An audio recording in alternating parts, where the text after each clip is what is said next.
নমস্কার। মিলন হবে কতদিনের আজকের পর্বের রিভিউ নিয়ে আমি তোমাদের সামনে চলে এসেছি। বাংলা সিরিয়াল সমাচারে তোমাদের সবাইকে অনেক অনেক স্বাগত জানিয়ে আজকের পর্বের রিভিউ শুরু করছি। শুরুতেই যেটা দেখা যাচ্ছে যে গোড়াকে ধরতে পুলিশ এসেছে বাড়িতে। তো অনুষ্ঠানের দিন, বিয়ের অনুষ্ঠান। তো বাড়িতে সবাই অবাক যে কি ব্যাপার, গোড়াকে ধরতে পুলিশ কেন এলো, আর গোড়া এরকম অস্বাভাবিক আচরণ বলতে ওর শরীর এরকমভাবে টাল খাচ্ছে, ও নেতিয়ে পড়ছে, এরকমটা কেন হচ্ছে। তো পুলিশ বলছে মানে ওনার কিছু টেস্ট করাতে হবে।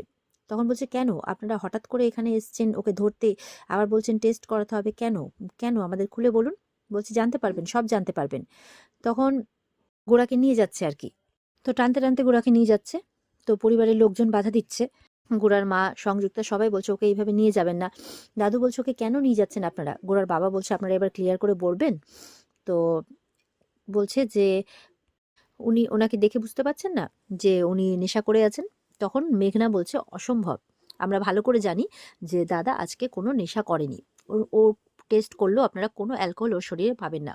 তখন বলছে হ্যাঁ এটা সত্যি, উনি কোনো অ্যালকোহলের নেশা করেননি, উনি ড্রাগস নিয়েছেন।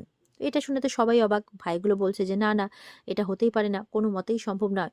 ও একজন ব্রিলিয়ান্ট স্টুডেন্ট, ও একজন স্কলারশিপ প্রাপ্ত, ও সবসময় পরিবারের নাম উজ্জ্বল করেছে, কিন্তু ও কখনো এই এই কাজ করতে পারে না। তখন পুলিশ বলছে যে উনি শুধু নিয়েছেন এমনটাই নয়, ওনার গাড়িতে ব্যাগ ভর্তি ড্রাগস পাওয়া গেছে। তো এটা শুনে তো সবাই আরো অবাক, এটা কি করে হতে পারে। তখন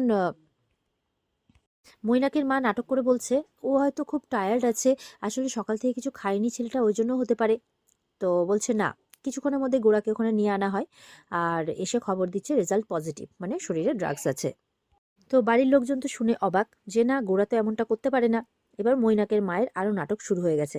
হ্যাঁ আসলে ছোটবেলা থেকে মাকে হারিয়েছে, আর মাসি ছোটবেলা থেকে মানুষ করছে, যতই হোক মাসি তো আর মা হতে পারে না, এইভাবে বলছে। সেই জন্য হয়তো ছোট থেকে হোস্টেলে মানুষ, সেই জন্য মনের দুঃখে হয়তো এরকম কাজ করেছে। মৈনাক মনে মনে বলছে বাবা, মা তো এই সময় দেখছি খেলাটা বেশ ভালোই জমিয়ে দিয়েছে। এবার গোড়ার বাবা কিন্তু খুব রেগে গেছে, তোকে পড়াশোনা শেখালাম, সবকিছু করলাম, আর তুই এইরকম হলি, এই বলে মারতে যাচ্ছে। তখন ওর মা আটকাচ্ছে, না না ওকে মারবেন না, হ্যাঁ আমি মানছি আমি ওকে জন্ম দেইনি, কিন্তু আমার ছেলে এরকম করতে পারে না, ও একদম করতে পারে না, এরকম ভাবে বলছে। গোরা বলছে না আমি এটা করিনি, আমি একদমই করিনি। পুলিশকে বলছে নিশ্চয়ই আপনাদেরকে কেউ টাকা দিয়েছে তাই না, আর এলা বোস এটা করিয়েছে তাই না।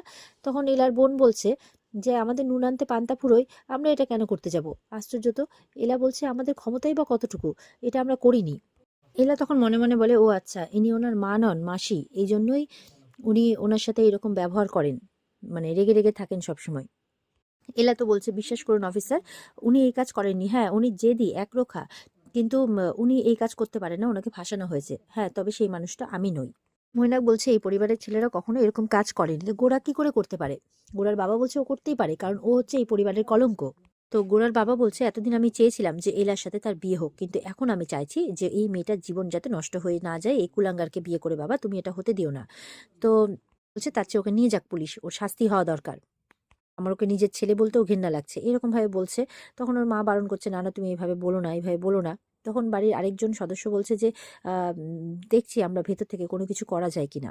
মৈনাক বলছে যে এরা তো স্পেশাল ব্রাঞ্চের অফিসার, তাই ঘুষ টুস দিতে গেলে এরা আবার না কোনো বিপদে পড়ে যায়, মানে গোড়া গোড়া না কোনো বিপদে পড়ে যায়, তাই বারণ করছে যাতে কোনোভাবেই গোড়া শাস্তি হওয়া থেকে না আটকায়, মানে গোড়া যাতে শাস্তিটা হয় এই প্ল্যানটাই তো করে রেখেছে মৈনাক, তাই সবাইকে বারণ করছে।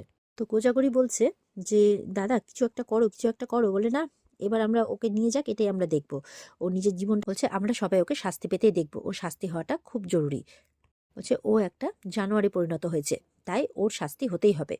এবার গোরা কিন্তু খুব হাসছে, খুব হাসছে, আর বলছে আই ডু ইট, আমি জানতাম এটাই হবে, যে আপনি তো কোনোদিনও আমাদের ভালো বাবা হতে পারেননি, তাই আপনাদের লাভ চাইল্ড আপনারা ক্রিসকেই সবসময় ভালোবেসেছেন, তাই বলছে।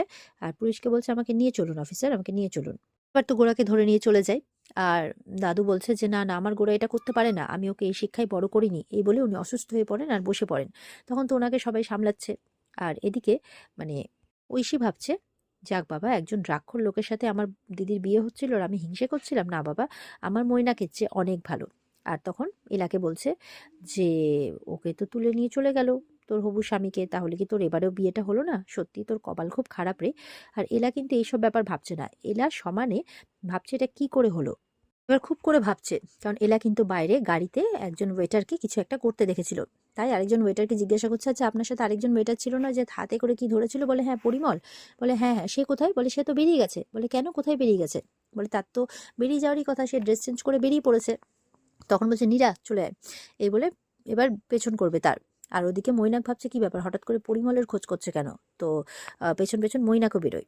তো এবার বাইরে যখন পরিমল বলছে যাই ভাই কেটে পড়ি, না হলে বড় কেস খাবো। তো এই বলে বাইকে করে যাচ্ছে, দেখছে বাইকের চাকাটা পাংচার। বলছে কি ব্যাপার, এটা পাংচার হলো কি করে? তখন নীরা এসছে, বলছে এই যে আমি করেছি, আমার না হাওয়া বের করতে হেব্বি লাগে। তো বলছে কেন ম্যাডাম, এটা কেন করেছেন? তখন সেখানে এলাও চলে আসে। বলছে বল, ওই গোরা সেনের গাড়ির ডিক্কি খুলে কি করছিলিস? বলে আমি গাড়ির ডিক্কি খুলে কি করবো ম্যাডাম? বলে সত্যি করে বল কিন্তু, নাহলে কিন্তু তোকে ছাড়বো না।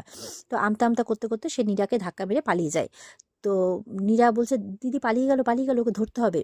তখন বলছে, এলা বলছে ওকে পালাতে দেওয়া যাবে না, চল স্কুটিতে ওঠ। এই বলে স্কুটিতে করে কিন্তু পরিমলের পেছন করতে শুরু করে, আর পরিমল রাস্তা দিয়ে দৌড়চ্ছে। আর ওদিকে মৈনাকের তো টেনশন উঠে গেছে। তো এবার মৈনাকের বান্ধবী এসে বলছে, এই তুই, ও তো ড্রাগস নেয় না, তার মানে কি এই কাজটা তুই করিয়েছিস? বলে হ্যাঁ, এটা ছাড়া কোনো রাস্তা ছিল না। বলছে কেন, কেন করিয়েছিস? বলে এখন এসব ছাড়। এই বলে মৈনাকও কিন্তু পেছন করতে শুরু করে এলা বসে। তো এলা মানে ছেলেটা পালাচ্ছে সামনে, আর ও পেছনে, এলা আর ওর বোন স্কুটিতে আছে, আর তার পেছনে মৈনাক কিন্তু গাড়িতে আছে। মানে মৈনাক মনে মনে বলছে আমি কিছুতেই পরিমল অবধি তোমাকে পৌঁছাতে দেবো না এলা বোস, তাই বলছে। এই বলে গাড়িটা নিয়ে বারবার করে স্কুটিটাকে ধাক্কা দেওয়ার চেষ্টা করছে। এলারা চিৎকার করছে, যে এই করে চিৎকার করছে, আর ওদিকে ছেলেটা কিন্তু পালাচ্ছে। বোনকে বলছে শক্ত করে ধরে বস, ওকে আজকে ধরেই ছাড়বো, পালাতে দেবো না। কিন্তু মৈনাক এমন করে গাড়িটা কি করে ওদের স্কুটির দিকে, যে ওরা স্কুটি থেকে কিন্তু হুড়মুড়িয়ে পড়ে যায়। এই সুযোগে ছেলেরা কিন্তু একটা জায়গায় লুকিয়ে পড়ে, লুকিয়ে তখন এই মৈনাককে ফোন করছে। তো ফোন করেছে মৈনাককে, মৈনাক বলছে তুমি এখন কোথায়? বলছে ওই পুরনো বাস স্ট্যান্ডের এখানে লুকিয়ে আছি, ওরা তো পেছনেই ছাড়ছে না। বলছে ঠিক আছে, নড়বে না, ওখানেই থাকো, আমি আসছি। এই বলে কথা শেষ হতে না হতে এলারা পৌঁছে যায়, আর ছেলেটাকে ধরে ফেলে। বলছে বল বল শয়তান বল, ফোনটা কাড়িয়ে নাই। আর নীরার হাতে দিয়ে দেয়। বলে না না ম্যাডাম, ফোনটা কাড়াবেন না। নীরাকে বলছে দেখ তো লাস্ট ডায়াল নাম্বারটা কার আছে, ফোন করতো। নীরা ফোন করেছে। আর ওদিকে মৈনাক বলছে হ্যাঁ কি হলো, বললাম তো আসছি, ফোন করছো কেন? তখন চিৎকার শুনতে পেয়েছে, ম্যাডাম আমি কিছু করিনি, ম্যাডাম আমি কিছু করিনি। তখন বুঝতে পেরেছে ওরা ধরে ফেলেছে, আর ফোনটা ওরাই করেছে আমাকে। তখন বলছে যে ও আবার আমার নামটা বলে ফেলবে না তো? মৈনাক ভয় পেয়ে গেছে। ওদিকে গোরা সেনকে নিয়ে যাচ্ছে, আর মিডিয়ার ভিড় হয়ে গেছে। মিডিয়া তো বলছে যে যেহেতু বড় বাড়ির ছেলে, তাই একদম খবর বানিয়ে দিয়েছে যে ড্রাগস মামলায় জড়িত গোরা সেন, আর তার সাথে তার বোনরাও ছিল, তাই তাদেরকেও সন্দেহের আওতায় আনা হচ্ছে। ওদিকে গোরার বাবা, গোরার কাকা, ওরা সবাই উকিল নিয়ে এসছে। উকিল বলছে এটা তো আমার হাত থেকে বেরিয়ে গেছে, কারণ বড় বড় মানুষদের নিয়ে খবর করতে পারলেই তো মিডিয়াদের ব্যবসা দারুণ চলে, ওরা তো ইনভলভ হয়ে গেছে এই ব্যাপারে, এখন তোকে ছাড়ানো মুশকিল। এদিকে গোরার বাবা বলছে আমি তো এখানে মৈনাককে আসতে বলেছিলাম, একমাত্র ওই আমাদেরকে কিছু সাজেস্ট করতে পারে, কিন্তু ওকে তো দেখতে পাচ্ছি না, কোথায় কে জানে। আর ওদিকে পরিমলকে মারছে আর জিজ্ঞাসা করছে এলা, বল বল তোর স্যারকে বল। এবার এলা নিজেও কথা বলার চেষ্টা করছে, কিন্তু মৈনাক কোনো উত্তর দিচ্ছে না, তাই এলা কিছু বুঝতে পারছে না। বলছে বল তোর স্যারকে বল, কে কে এই ষড়যন্ত্রের সঙ্গে যুক্ত, কে তোকে এটা করতে বলেছে বল, পরিষ্কার করে বল। কিন্তু বলছে আমি জানি না ম্যাডাম, আপনি কেন আমাকে বলছেন? বলে ও তুই জানিস না, না ওই জন্য তুই ওখান থেকে পালিয়ে গেলি। দেখ আমি কিন্তু তোর হাতে ড্রাগসের ব্যাগটা দেখেছি, হ্যাঁ পরিষ্কার বল, তুই গোরা সেনের গাড়িতে গাড়ির ডিক্কি খুলে কি করছিলিস? পরিষ্কার করে বল, কিন্তু নাহলে মাথা একদম থেতলে দেবো মেরে। এইবারে বোনকে বলছে এই ধরতো, ওকে শক্ত করে ধরতো। আর তখন ওর পকেট থেকে সিরিঞ্জ পায়। তখন বুঝতে পেরে যায় এই সিরিঞ্জ দিয়ে ড্রাগসটা ওর মানে গোড়ার আর কি শরীরের ভেতর ঢোকানো হয়েছে। বলছি এত বড় সাহস, তো ড্রাগস নিয়ে কারবার করছিস, তুই এর শাস্তি জানিস? বলে ম্যাডাম আমি কিচ্ছু করিনি, কিচ্ছু করিনি। বলে কিচ্ছু করিসনি, দাঁড়া তোর ব্যবস্থা করছি এবার। দুই বোন মিলে কিন্তু একদম জাপটে ধরেছে তাকে। তো এবার এলা বলছে বল, বলবি কি বলবি না, 3 গুনবো, নাহলে কিন্তু মেরে একদম মাথাটা থেতলে দিব, নাহলে রাস্তায় ফেলে দিব, আর লরি এসে চাপা দিয়ে চলে যাবে। তো বলছে না না ম্যাডাম, বলছি বলছি বলছি, আমাকে এই কাজটা করতে বলেছিল। যখনই বলতে যাবে তখনই সেখানে মৈনাক চলে আসে, আর ওকে একটা ঘুষি মারে। আর এলারা অবাক হয়ে যায়। আর এখানেই কিন্তু আজকের পর্ব শেষ হয়ে যায়। তো এই ছিল আজকের পর্বের রিভিউ। ভালো লেগে থাকলে পর্বকে লাইক কমেন্ট করে জানাতে ভুলবে না, আর আমাদের সাথে জুড়তে চ্যানেলকে সাবস্ক্রাইব করতে ভুলবে না। দেখা হচ্ছে তোমাদের সাথে আগামীকালকে। পর্বের বিস্তারিত দেখতে অবশ্যই স্টার জলসার পর্দায় চোখ রাখবে। টাটা।